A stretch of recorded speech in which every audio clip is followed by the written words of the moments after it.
Het Ronald McDonald Hoes in Ljouwert hier een betiet van de morgen. Commissaris van de Koning John Jorritsma opent de Olfde Business Breakfast Club in Nederland. In Drachten had het Ronald McDonald Hoes al een Business Breakfast Club, waarin Ljouwert wie die er dan net. De ondernemers komen om een moaasbroodje te eten en om te netwerken.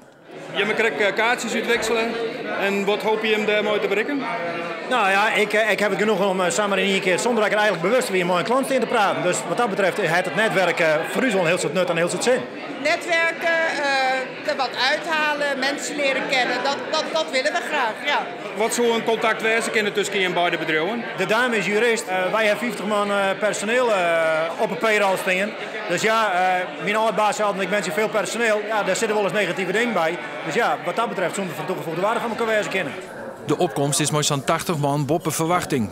Ja, we zijn hartstikke tevreden en we doen het met z'n allen voor het goede doel natuurlijk. Hè? Want we doen het onder een Ronald McDonald huis hier, dat ouders gewoon hier goed een plek kunnen hebben om dicht bij hun kinderen te kunnen zijn als ze in het ziekenhuis liggen. Bedrijven kunnen lid worden van de Business Breakfast Club voor €250 in het jaar.